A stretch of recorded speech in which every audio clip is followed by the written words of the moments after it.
पहला पाठ प्रेरित चरित 20 वचन 28 से 38। आप लोग अपने लिए और अपने सारे झुंड के लिए सावधान रहें। पवित्र आत्मा ने आपको झुंड की रखवाली का भार सौंपा है। आप प्रभु की कलीसिया के सच्चे चरवाहे बने रहें, जिसे उन्होंने अपना रक्त देकर प्राप्त किया। मैं जानता हूँ कि मेरे चले जाने के बाद खूंखार भेड़िए आप लागों के बीच घुस आएंगे, जो झुंड पर दया नहीं करेंगे। आप लोगों में भी ऐसे लोग निकल आएंगे, जो शिष्यों को भटकाकर अपने अनुयायी बनाने के लिए भ्रांतिपूर्ण बातों का प्रचार करेंगे। इसलिए जागते रहें और याद रखें कि मैं आंसू बहा बहा कर 3 वर्षों तक दिन रात आप लोगों में हर एक को सावधान करता रहा।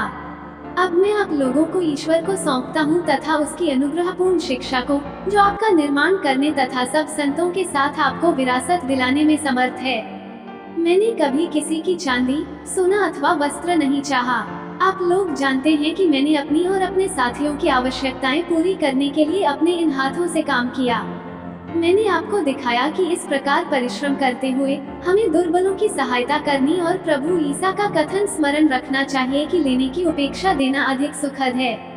इतना कहकर पौलुस ने उन सबों के साथ घुटने टेककर प्रार्थना की। सब फूट फूट कर रोते और पौलुस को गले लगाकर चुंबन करते थे। उसने उनसे यह कहा था कि वे फिर कभी उसे नहीं देखेंगे। इससे उन्हें सबसे अधिक दुख हुआ। इसके बाद वे उसे नाव तक छोड़ने आए। सुसमाचार संत यूहन्ना 17 वचन 11 से 19। परम पावन पिता, तूने जिन्हें मुझे सौंपा है उन्हें अपने नाम के सामर्थ्य से सुरक्षित रख, जिससे वे हमारी ही तरह एक बने रहें। तूने जिन्हें मुझे सौंपा है, जब तक मैं उनके साथ रहा, मैंने उन्हें तेरे नाम के सामर्थ्य से सुरक्षित रखा। मैंने उनकी रक्षा की, उनमें किसी का भी सर्वनाश नहीं हुआ है। विनाश का पुत्र इसका एकमात्र अपवाद है, क्योंकि धर्म ग्रंथ का पूरा हो जाना अनिवार्य था।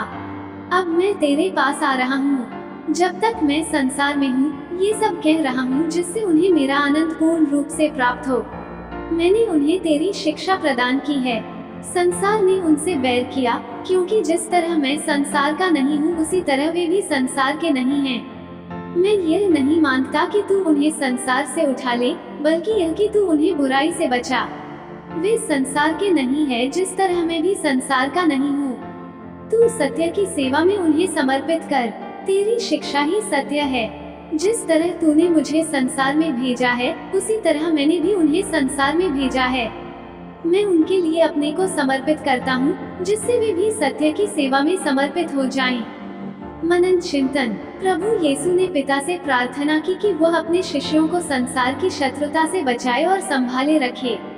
वे जानते थे कि संसार का विरोध और नफरत अंततः उनके शिष्यों को प्रभावित करेगा, जो कि इस संसार के नहीं हैं। प्रभु यीशु ने अपने शिष्यों के लिए दीर्घायु, समृद्धि या अच्छे स्वास्थ्य के लिए प्रार्थना नहीं की। नहीं, उन्होंने विरोध और घृणा से भरे संसार से उन्हें बाहर निकालने के लिए प्रार्थना की। इसके बजाय उन्होंने प्रार्थना की कि वे दुनिया में बने रहें, यहाँ तक कि उत्पीड़न और खतरे के बीच भी, तथा वे प्रेम और क्षमा से खुद को और संसार परिवर्तित करें। प्रभु यीशु के गवाह के रूप में उनके शिष्य संसार से भाग नहीं सकते। उन्हें तमाम विषम और विकट परिस्थितियों में भी डटे रहना है तथा अपने प्यार और क्षमा से सकारात्मक प्रभाव डालकर अपने विरोधियों को भी प्रभु यीशु के करीब लाना है। आमीन।